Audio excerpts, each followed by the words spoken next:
Good evening, ladies and gentlemen, and welcome to the Sports Arena. I'm your man, Eric Wilson. Thank you all for tuning in and joining me here tonight. Got a great show to discuss here with my two brothers, Michael Carotenuto from the BLEAVY podcast. Make sure you check him out there on Spotify. And, of course, my man, Jake Turner, Turning Point Podcast. I'm going to bring both of those guys in just a minute. But as I do every time I start one of my shows here on the Sports Arena, I'm going to say what I continually say until it actually happens. We need justice for Breonna Taylor. We need justice for Specialist Vanessa Gillian. And we need justice for Elijah McClain. With that, let's get down to business. Let me welcome in my two brothers, two guys who have been with me for the past decade plus, Mr. Michael Carotenuto, and, of course, my man, Mr. Jake Rongholt. Gentlemen, good evening. How are you? What's going on? Enjoying the night, man. Can't complain. Always do love the way that you always start off your show with those three people that deserve justice, especially Vanessa. Say that last name again. Vanessa Gillian, yeah. Gillian, yes. Vanessa Gillian definitely needs justice, and then you keep shouting to the rooftops about Breonna Taylor and Elijah McClain. Oh, yeah. Yeah. I want to say a big thank you to our girl, Miss Ruth the Truth Kekias, for filling in last week. Great show last week, Jake. Got to hand it to you. Got a lot of positive feedback from a lot of people on the show last week with you, her, and Alex. So I look forward to doing more of that. But, gentlemen, a couple of things that I want to talk about this evening. And the first thing I want to do is I want to give a special shout out to the director of PR for the Chicago Sky WNBA team. When I tell you I have had such a tremendous experience, not only having the opportunity to speak to the coach, but talk to all of these young ladies, man, it has been a great feeling for me as a media guy to be able to work with this organization.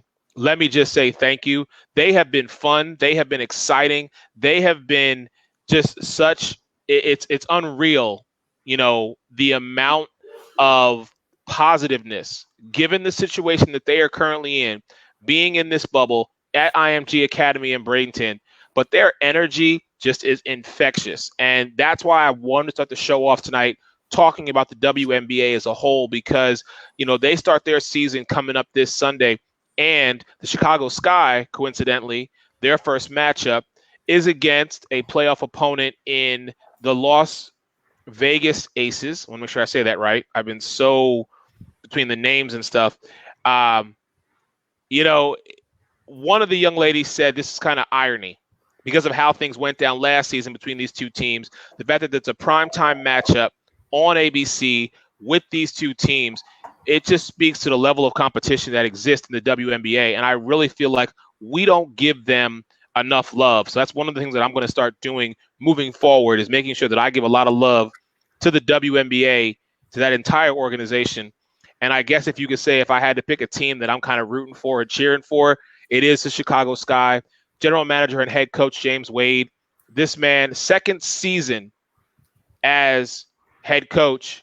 And I mean, he just has these ladies really dialed in and focused. Their hashtag this season is very simply this: no ceiling. He said it in one of his meetings with the ladies. He said, you know what? When you set expectations for yourself, you're limiting yourself to specifically those things. They don't have a ceiling. It is truly the top, and that's what it is. But they are also so focused that they are dialed into the moment. So let me talk to you, Mike, first, because I want to get from you just your thoughts, not only on the WNBA, but are there any players or teams that you are kind of focused on with this season getting ready to start up? Well, yeah, I mean, considering the Mercury have won quite a few championships, having Diana Taurasi, a healthy Diana Taurasi now. I mean, granted, yes, she's been out for she only played 6 games last season. But, man, you talk about making trades and moving and shaking. And, I mean, Brittany Griner was dunking in practice yesterday, I saw. So, yeah, I mean, to me, with a healthy Diana Taurasi, and you have like I said, Brittany Griner, it's one of those things where you can't overlook it. But there's so many talented teams, and the thing that gets me going is is if Diana Taurasi does stay healthy, they could win their 5th, and of course it would be the most of any championship team here in Phoenix. But I mean, like you said, I mean, Chicago, Connecticut, Las Vegas, I know that they were definitely they're definitely looking to be pretty dominant too. It'll be interesting, but yeah, if they keep staying away from the negative tests and they're all bubbled up well, then I definitely say the Mercury are a favorite. I mean, I got to see Diana Taurasi play probably as much as I'd like the time she's been here, but man, always getting to see her play and just seeing her shoot in practice either yesterday or today. But just draining threes. I mean, just not touching rim. Just she's looking good. So it'll be very interesting. So Jake, what about you? Who's your team, man? I gotta ask you. Well, my team is going to be the Seattle Storm because they're going to have Sue Bird coming back at 39 years young, and then they also have the likes of Brianna Stewart, and then the top 3-point shooter in the WNBA, which was Aisha Clark, and 48% on the 3-point line. You want to have that. And when you have the likes of Sue Bird, who has been there with Regan Rapinoe throughout the whole time with the women's soccer team, you just have that motivation, that feel that you want to win this. And not to mention they're going to be playing for their head coach, Dan Hughes, who is not going to be coaching this team because of the coronavirus. So they're going to be going with their assistant coaches. So there's a lot to really like about that. I like that you're talking about the Chicago Sky, because we had 15 players that opted out of this bubble, and none opted out for the Chicago Sky. They want this. Yeah. They're going to have this ability. They have one of the best teams this year, because keep in mind the Mystics are going to be without Elena Deladon, Tina Charles, LaToya Sanders, and Natasha Cloud. That's 4 players that were on there. And then the Connecticut Sun is not going to have Jonquel Jones, who was arguably their best player last year in that amazing championship versus the Mystics. This is a great opportunity for the Seattle Storm to rise up. And then I'm very curious to see how deep that bench is for the Phoenix Mercury. They're going to be without forward Jessica Breland. She's a Hodgkin's lymphoma survivor. She averages 7.5 points per game. That's going to be kind of a loss for them. But just like Michael said, they got Brittany Griner. They got DeWanna Bonner. So those two are really going to bring some pain to the Phoenix Mercury. Actually, Jake, DeWanna Bonner and Brianne January, former Sun Devil. Of course, shout out to the Sun Devils. But there you go. Brianne January, they were traded to Connecticut. So they were. I told and Eric, I was as excited as I was about this, but they acquired Skylar Diggins-Smith, who was on maternity leave last season. So scoring-wise and assist-wise, she can definitely pick up the slack for DeWanna Bonner. She's been filling in. She's been fitting in pretty well. I mean, again, with the bubble, it's tough, but I mean, she got traded to the team. But yeah, I mean, they did lose DeWanna Bonner, Brianne January, traded to Connecticut.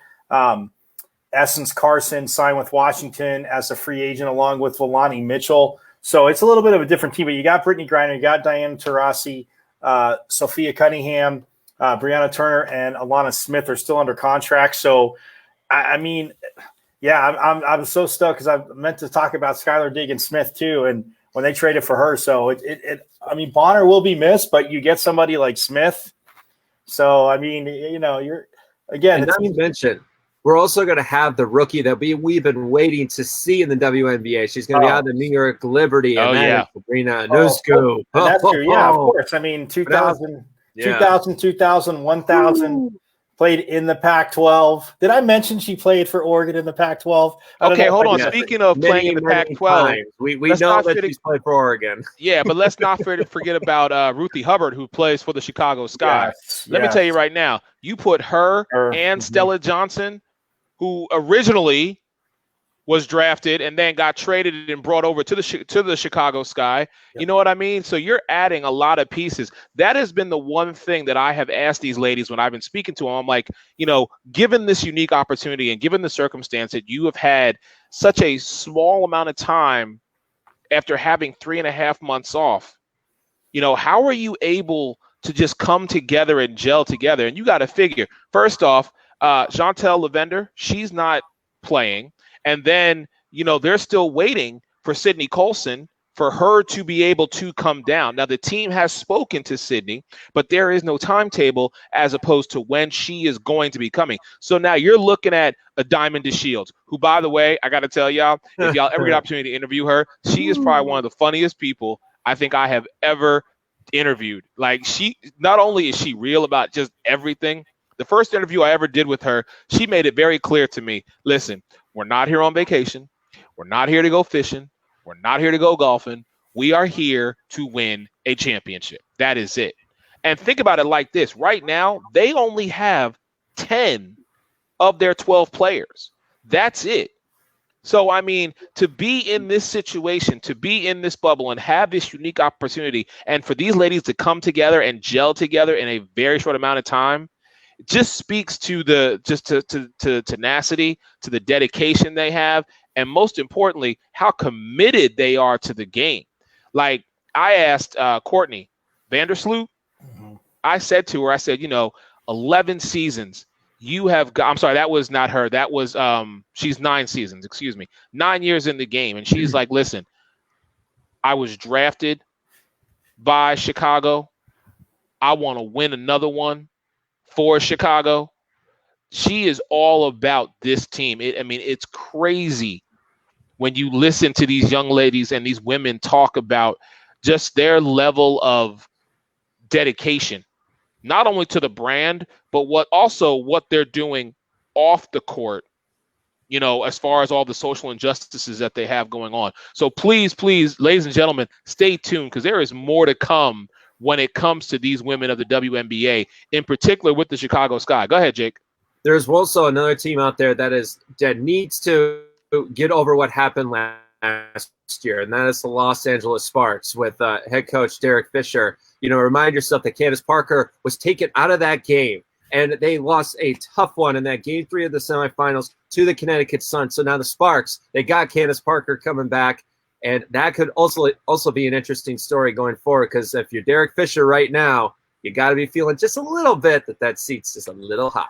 Well, Eric, plus too, you're saying looking forward to it. I know you're saying Breonna Taylor, that below all their names, because they said they had their jerseys pressed up below all their names, it's going to have Breonna Taylor's name on the jerseys too. So, again, that's very awesome to see. And I heard about that yesterday. It seems like they haven't had any positive tests, and since they've been averaging 2 to 7 cases. And then we go to the NBA. Also, they had 0 cases the past week, except for Pat Connaughton, who's not even in the bubble yet. So the bubble is working so far in both.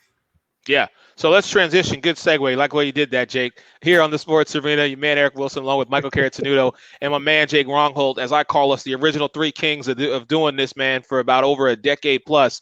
So with the NBA, Jake, love it. No cases so far, so the bubble is working. But I definitely want to get your gentlemen's thoughts on, as these scrimmages begin to happen with these teams. We haven't really touched on any dark horses who we think might surprise some people. So I want to get your thoughts on what you're kind of anticipating once this season starts up in about 10 days. Actually, less than that now. Mike? Man, I know. I'm still sticking with my Clippers-Bucks finals, although I know in our last conversation I kind of tipped to Jake that I might maybe go with the Raptors out of the East too. I like the way the Celtics are playing. Nobody's talking about the Raptors, and they just, I get it. You lose Kawhi Leonard, you lose a defender, but the way Nick Nurse has that team playing, so they can definitely win the East too. I know Milwaukee needs to get over that hump, but I think that I'd like to see an Eastern Conference Finals, working backwards of that with the Raptors and the Bucks, and then I kind of like to see the Rockets go with the small ball. Just because they can't probably out rebound anybody. But I think when they got shut down, they were plus 40 to plus 45 turnovers that they were averaging creating. So it's like they're just too quick. So I get the Lakers. Yeah, Anthony Davis is athletic, but when's the last time you see a big man beating guards down the floor? He's not going to beat Westbrook down the floor. Harden again might not be that guy, but that's just going to fly like Westbrook. But man, I'd love to. In a way, I kind of love to see the Rockets get out of the West, but yeah, just to rub it in all Lakers fans, I would definitely love to see the Clippers go. Love to see the Clippers go, but no, I mean, I like how it's been set up. I mean, Denver's another team. You talk about WNBA same way, Eric, and that nobody's talking about. Denver's a team that just played solid all year. Teams got a chance to get healthy. We'll see how it helps your Sixers. But in the East, I just think that for teams that weren't injured, yeah, they got to get back into game shape. But yeah, it's going to be interesting. But yeah, I mean, I think the West will be maybe a little bit more, or the East will be a little bit crazier than the West. But here's the one thing about that, Mike. When we talk about the NBA and we talk about the playoffs, and Jake as well, we don't put a lot of focus on the East. What do we say about the East? We say Milwaukee and possibly the 76ers. First off, the reigning champs, the Toronto Raptors, are an Eastern Conference team. That's why I took them. I like them. And no one's speaking about them, or it's in very, very minuscule ways. Why are we so focused on Kawhi and LeBron and AD and Paul George, and then maybe we're talking about Houston with Harden and Westbrook?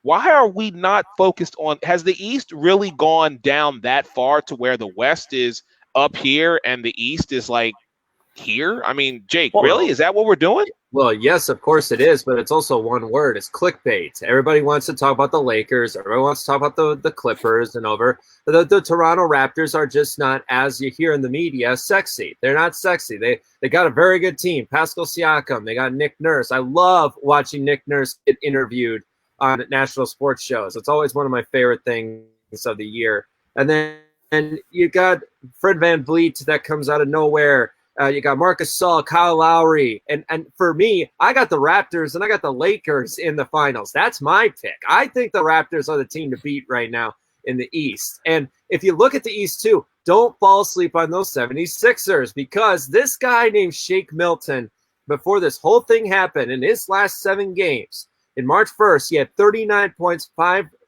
assists, and 3 rebounds.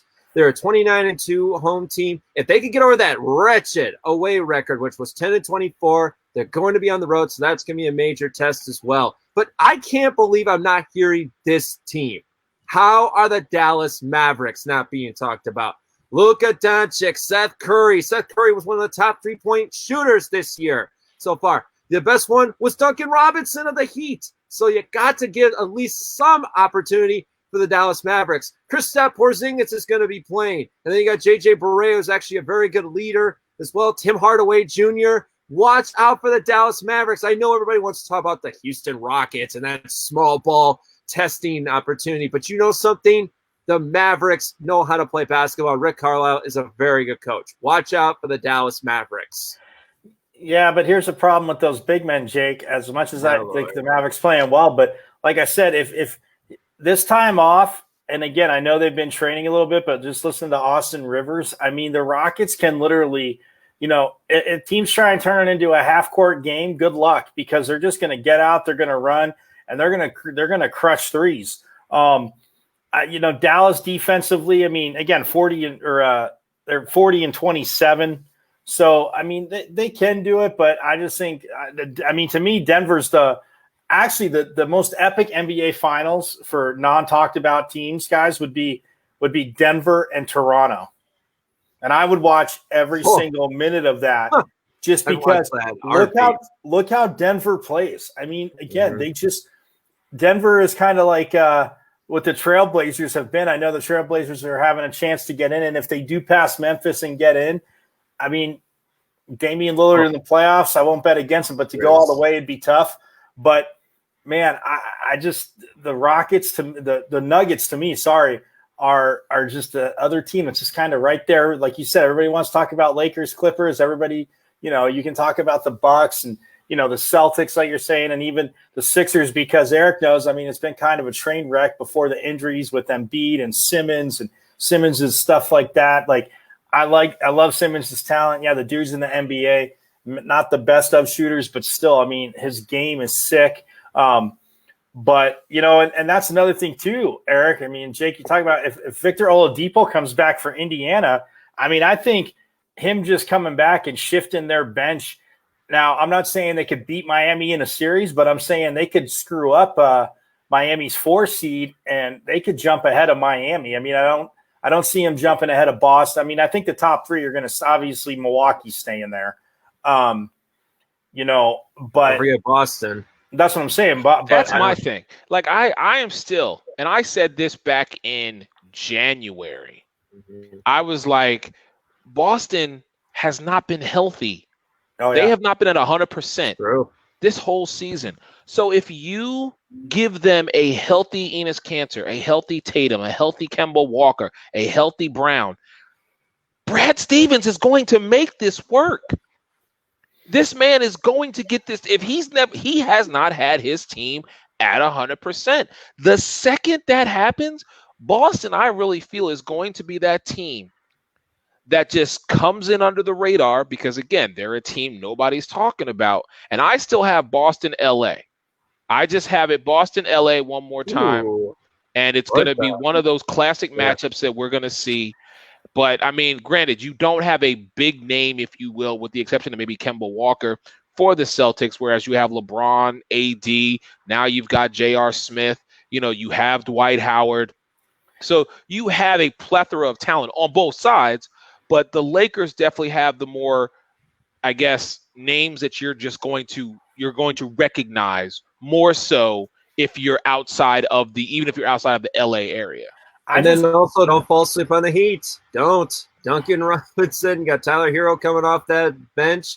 Jimmy Butler is a heck of a leader there. I mean, I need him to be a leader. Drills in his hotel room. I mean, he's practicing dribbling drills like late at night. I mean, yeah, but Jake, I need Jimmy Butler to step up. I really do. Yeah. Well, I need him to take the reins and be a leader with this team and lead them into the postseason. And to piggyback off that too, Eric, but here the thing with the other teams, you're saying the Celtics and the Sixers, the Heat as well. If Giannis, he was heating up from the 3-point line from like right before the All-Star break until the shutdown, and I know him and Harden were going back and forth at each other, and Harden's like, "Oh, I wish I could just take 5 steps and dunk." It's like, dude, Harden, I love you. You're a Sun Devil, but you travel a lot too. Come on now. But there's nobody that can literally match up with Giannis. I mean, you put a big on him, he's going to take him outside and hit threes. If he tries to come out on him, he's going to drive right by him. And Bledsoe is obviously happy where he's at. Man, I'm telling you, like, but that's what I'm saying. Like, but I'm saying matchup wise, there's literally nobody in the like Embiid is good. He's still not God and Giannis. Like he's it's not a matchup with them. That's the thing. Like now Giannis in the post, can he? Yeah, he could. I mean, I think Embiid could wear him out down there if Embiid decided to go down low. Eric, I'm with that. But if he tries to play like that, the wide open game, Giannis is going to destroy everybody. Like and that's that. But the Heat, I just don't think have anybody that can match up. So I mean, the Pacers, like I said, be interesting. My Nets, of course, will be one and done if they even do get in. I mean, hopefully the Suns can do the Nets a favor and just beat the Wizards the first game and just kind of put the Wizards out of their misery. But it'll be interesting. Like I just, like I said, and Jake, nobody's talking about Toronto. Eric, you're my witness. I said it when we started this, when the season shut down. I said it on your show. I'm like, nobody wants to talk. I mean, I get what Giannis was doing in the Bucks. But I mean, they were on pace to win at least 65 games. But maybe, I mean, they would have had to win out to get to 70, which I don't think would have happened, but still 65 games. But nobody would. I'm like, dude, Toronto's just rolling and Siakam's coming into his own. Hey, cool. We're a bunch of no names and we're still the defending NBA champs. And yeah, it's if Kawhi was there, they'd be the favorite again, 100%. But I just, as long as the Lakers don't go, I'm fine with that, just to say, because again, I just, it's the whole super team thing. It's the whole, I mean, I don't know, maybe because of the last hold on, dance. Mike, stop. The Lakers are not a super team. Okay. I'm going to just go ahead and say that right now. You have AD the and Los LeBron, Angeles top 5 Lakers players in the world. are not a super team. A super team is comprised of 4 to 5 players who are starters, who are all stars, no matter where they go. LeBron James, yes. Anthony Davis, yes. Thank you. I'm done. You have 2 of the top 5 players in the world, though. I get it, but that doesn't make them a super team. Come on. Okay, fine. It doesn't make them. I'm sorry. It does not make them a super team. Look, well, we might actually before we move on here is that we could have the birth of a few more super teams because there might be some possible tampering happening in this bubble the next couple months. So yes, they were talking about that today on Pardon the Interruption. I sat back and went, yeah, this is pretty easy. They're all in one city right now. So we could have a birth of some super teams not named the Lakers or the Clippers going forward. Well, it's funny because I talked about that on my podcast about how like the only thing the bubble is going to do is, and I guess it's more so recruiting. It's not really, if it's coming from the players, it's not tampering. I mean, they can talk to each other. I guess you can. And they're going to talk to each other. Exactly. Of course but they are. That's not, I don't know. That's just to me like the thing of The Last Dance with like everything like it. And I see what like Barkley and, they always respect dude's talent. It's not even that like Shaq and Barkley and Kenny Smith, but like when and look, I'll say the Celtics started it obviously before LeBron did. When KG came over with Paul Pierce, and you get like top 3 shooter ever in Ray Allen to come over as well. And then when the Heat did it, of course, LeBron had the decision, and they had to have that whole like thing in Miami. And it's just like, yeah, I get it. If they can sign together, fine. But guys like Chris Bosh was not going to Cleveland. And he made that well known to LeBron. And of course, and LeBron's like, well, let's all go to Miami. But yeah, I mean, they're going to be talking, but I don't know. That's why I just think when people see The Last Dance and you see just, even if people like go back and remember those Rockets teams, like Kenny Smith was saying that he thinks that, when Jordan came back from, if Jordan wouldn't have went to baseball, that he goes, I don't know if we would have won 2, but we definitely would have beat them once. Because they didn't have anybody to guard Akeem. I mean, okay. I love how people talk about the 94-95 Rockets, and no one ever mentions the Knicks. I'm sorry. The 90s Knicks, I don't care what anybody says. Well, yeah, they were good, but they were the Bulls' No. brother. No.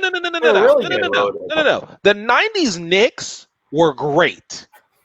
Don't you dare. What were the Bulls? I can't. No, the Bulls were the Bulls. I listen. Don't like them. Give them respect. But the 90s New York Knicks, please, Mike. I welcome this all day, every day, and twice on Sunday, my brother. Okay. You cannot sit there and tell me the 90s Knicks were not a great team. You had John Starks, Charles Oakley, Anthony Mason. Oh, by the way, in my opinion, one of, if not the top 5 best centers ever to play the game in Patrick Ewing. He is my number 1, but that's a story for another time.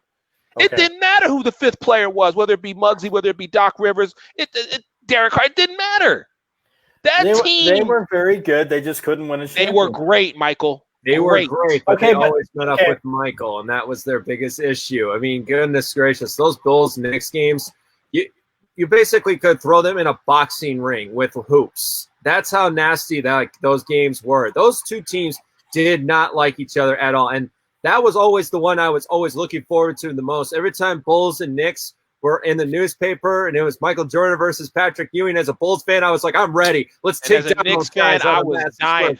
Don't make me go get the jersey. I'll go get the jersey. I'll stop the show and go get the jersey. You hear me? Look, I'm just like everybody. Okay, then there's when people like I don't have an issue with saying something's great just because they didn't win. Like okay, or I know we're gonna get to football. Like short example, I will always say Dan Marino's the best quarterback I have ever seen, and I've seen him live. Like Tom Brady doesn't have his arm strength. Peyton Manning doesn't have his arm strength. Nobody has that. I mean, I know Rodgers' release is quick, but it's not.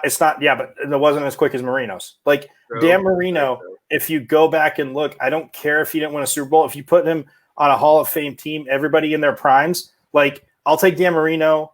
And you can have anybody else, and I get an all-pro. I get a Hall of Fame team, and I will crush you with Dan Marino. If the rules would have changed, dude would have thrown for 200,000 yards. I know it's a tangent off the point. But with the Knicks, getting back to that, again, I'm not saying they weren't great. I like Patrick Ewing.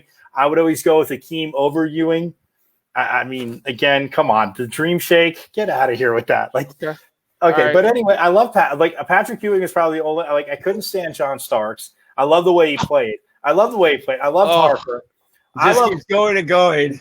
But I'm just saying, but I'm just saying, like, I love the way Starks played. I just wasn't like a Starks fan, but I always like Derek Harper. I'm with you on that.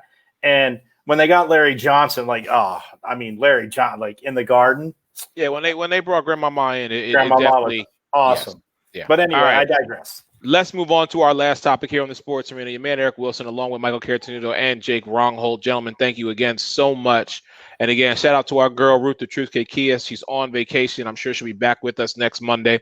But I want to talk about the NFL because so much is going on with the NFL right now that I can honestly say, gentlemen, for the first time this year, I am genuinely concerned about our season. I am. And I say that because of what the players have posted on social media with regards to what they know versus what they don't know. And Russell Wilson, I think he put it best on Twitter. He's like, look, I want to play, but my wife is pregnant. And if we don't have safety measures put in place, there is a legitimate, real chance I may not play this year for the safety of his family. So, I mean, I just need you guys to help me through this right now because I have been a huge proponent about saying, listen, you can push it back a month and I'm totally fine with that. But once you start the NFL season, don't you dare pause it because I will be on social media like a divorced woman looking for an alimony check, complaining, whining, moaning. Where is my NFL? Don't take this away from me. You can pause basketball, you can pause hockey, you can figure out baseball. I'm so thankful for the WNBA right now because they have just brought me back to where I need to be. But let me tell you something. You two can attest to this. From our time in LA to now, I love me some basketball, but football will forever be. Listen, people, it's on my arm, okay? Listen, it's on my arm. Mike, got to deal with it, brother. You should have 5 of these somewhere on your body, okay? But I'm waiting till the 6th, which will be soon. Okay, so when you get number 6, then you'll get all 6 on you.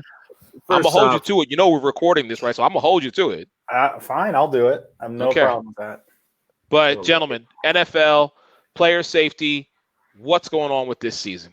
Well, let's give credit first off to J.C. Tretter, the president of the Players Association. This was his plan all along. He had the likes of J.J. Watt. You talk about Russell Wilson, Drew Brees, David Bakhtiari, Devontae Adams, Darius Slay, and Austin Corbett. They all said the same thing. They want to play. They want to play football. So they wanted the ownership to understand what was going on here, and they did. Breaking news came out at about 5:05 this afternoon that they are going to have coronavirus testing protocol. Keep in mind, Richard Sherman talked to Peter King this weekend and said they need daily testing. Well, guess what? They're getting daily testing. For the first 2 weeks of training camp, they're going to see if the positivity rate, if it's below 5% after 2 weeks, it shifts to every other day being tested. If the positivity rate is not below 5%, then daily testing will continue. The test results will be within 24 hours guaranteed. This is what the owners came out with. Training camp is going to start on time, even though the Packers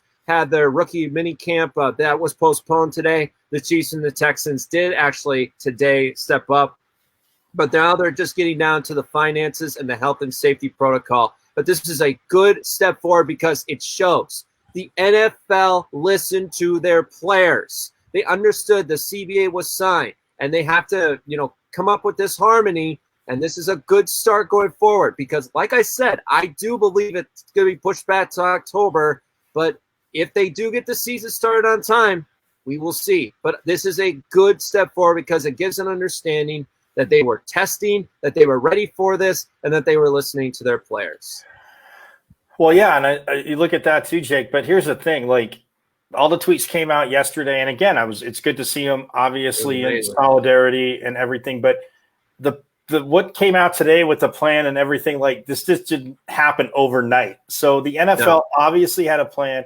Yes, I know players were also pushing for no preseason games, which looks like the league did offer late today or sometime late afternoon. Yes. 0 preseason games. But yeah, no, I mean, if a player tests positive, said, but has no symptoms, he can return to the facility 10 days after the initial positive test, or if he receives 2 consecutive negative tests within 5 days of the initial positive test. So obviously, like Dr. Sills and all this, they had this laid out. Now the players had it been communicated to the players, where the owners just kind of holding out, knowing that, again, the NFL, as we all can agree, like, yeah, they're not stupid. So obviously, I think with the plan was laid out, but the owners were still trying to get preseason games. So they're like, well, this and that. But, and again, I just feel bad. Like I said, I felt there should have been at least 1 preseason game. Don't play any of your starters, but at least get the dudes out there trying to make the team in the lights. That's going to be interesting. Because, look, I know if I was drafted late and I'm trying to make an NFL squad, I mean, you were drafted late because, yeah, they can kind of see talent, but they need to see more than practice. And, again, yeah, you're going to try and bring it in practice, but how much can you really do? So, but, I mean, from the health side of it, yes, good to see the players talk about that. And like you said, with Russell Wilson, Jake, and I know, his wife's pregnant and they have kids, and a lot of these guys have young families. Some guys are like, I just have to worry about my dog. Yes, I want to be safe. I want my teammates to be safe, but I don't have to worry about the family thing either. But obviously the NFL had this plan and the testing in effect. And I know they also, which is good, contracted with a national lab to handle all 32 teams testing. So they're not splitting it up locally everywhere. It's going to be a national lab and results within 24 hours. So all this was in place. I think the owners are still just trying to get the 1, maybe 2 preseason games. And that's that. But yeah, I mean, no one can ever say NFL players aren't, in solidarity or unified. Except in 87 when the players obviously crossed the line, and that changed the NFL bargaining for changed the union and forever. But it actually shows in baseball. Again, the owners are trying to hold out to make some form of more broadcast money because there's not going to be fans there. Now I know they said they're holding out that there can be fans there. So Eric, if you're saying a delay, I would at least say, and you know me, I'm not like a, fear monger, sky's falling person, but I would say all of September, like no fans in any stadium whatsoever. I don't care what other sports are doing. I don't care what, obviously NBA is not going to have fans. And I know after the first round, family members can come in and they'll be tested and stuff like that in quarantine, and they can be around their family, which is awesome. I get that. But I would say just go, it's 1 month, but go all of September, no fans in the stadiums. And when fans come back, you can social distance, but I'm with you. Like we've always been harping on people, like wear a mask, you can still cheer with the mask. Everybody can have their, I'm sure the Steelers will make something of it. Terrible towels will hand out terrible masks. Listen, there are already face masks that you can buy for the respective team. Right. So, it's not like you can't have those people come in and just wear a Green Bay mask or wear a Philly mask or wear you can throw up in your mouth and wear a Dallas mask. But you that's already again. No, but I'm saying that's how you're going to recoup but some of that money. The team should give them to the fans on the way in. I'm just saying, like, if you don't, I agree. Yes.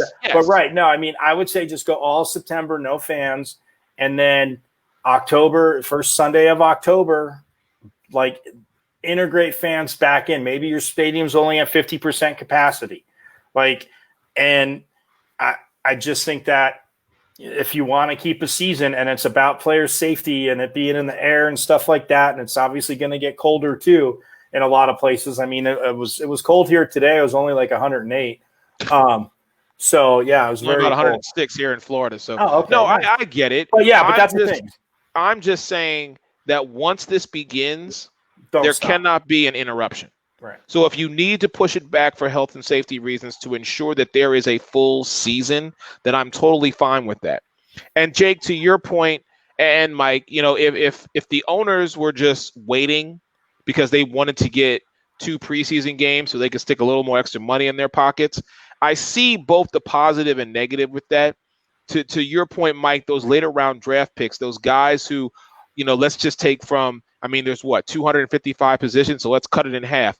Anybody from 125 to 250, those are the guys that you want to see are they going to be able to fulfill a spot on this team, or are we better off with the current roster that we have? We drafted them because we kind of got them on the cheap, but let's see what they can do.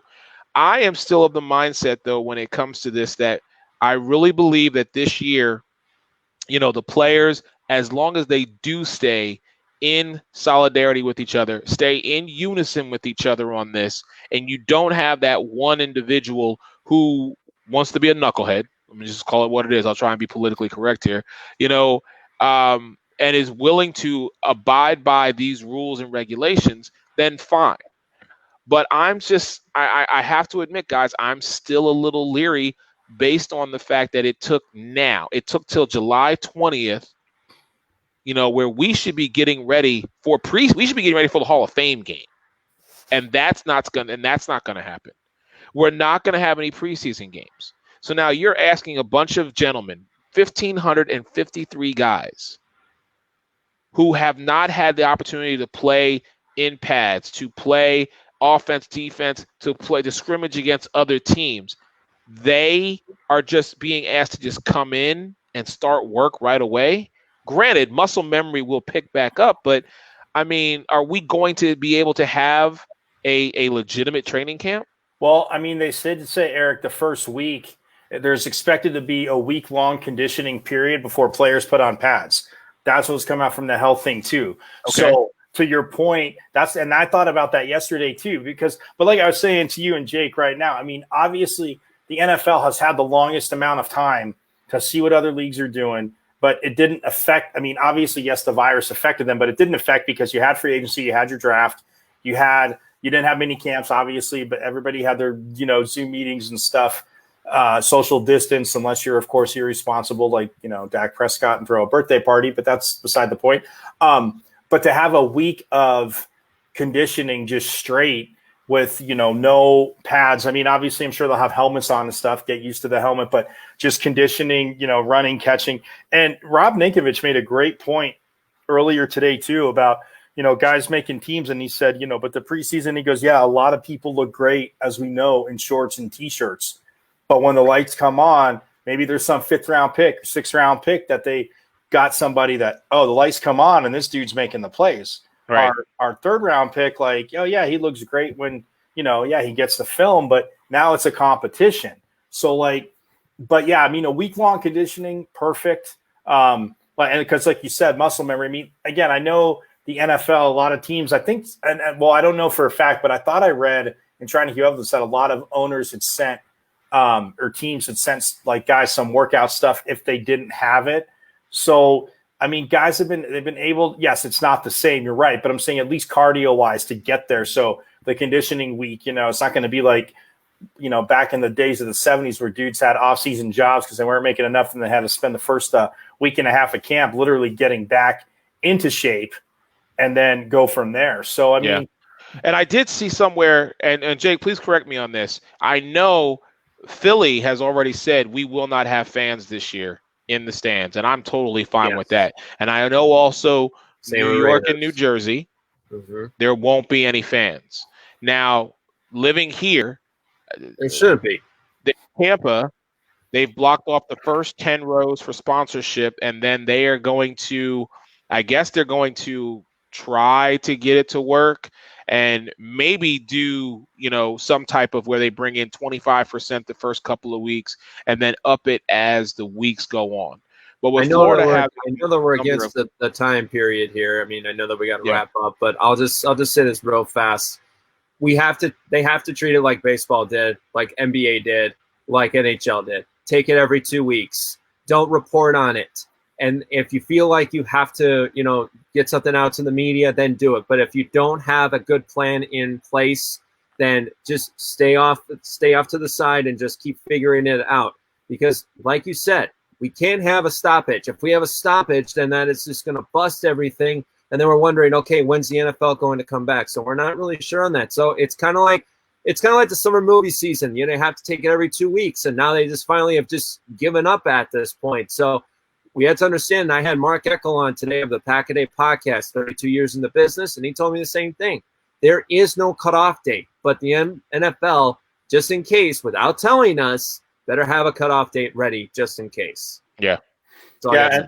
And I was going to say lastly too, I mean, with fans, like with trying it, like I said, I mean, a month, I think that's long enough to see, because especially if you think in 1 month's time, like Jake's saying too, real quick, Eric, like the 2-week period, like if you get it in a 2-week cycle, it's one of those things where, okay, if fans would have to be responsible and have been tested too. And I get it. Like we said, wear a mask, but yeah, I mean, if you don't want to have fans for the whole season, that's fine. But they really, if Tampa's actually going to try it, that's ridiculous to me. Cause obviously, as you know, being Italian, being a soccer fan, I've been watching a lot more Italian soccer on ESPN. And it's crazy to see the stands empty. I mean, yeah, I know the only people that are there are literally like the front office, and they're spread out.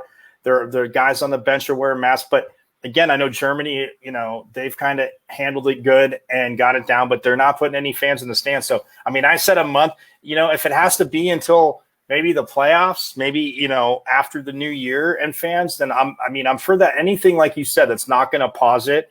But I think they need to take an example from international soccer, from baseball, like Jake's saying too, from basketball. Granted, football can't be in a bubble, but it'll be interesting to see, like you said, with pauses too, Eric, how they handle the travel, because that's one thing we're not seeing from this. So, I mean, if it goes to my idea, like I said, it's not rocket science, but each team has one plane. You fly wherever, and that plane is theirs for the whole season. It doesn't go anywhere else. Nobody uses it. It's just for that team until the end of the season. Go ahead, Jay. I'll give you the final word, then we're going to get out of here. It's almost dead, so I'm going to have to call it a night here. Oh, no, we're good. We're done, my brother. Thank you so much, gentlemen, for joining me.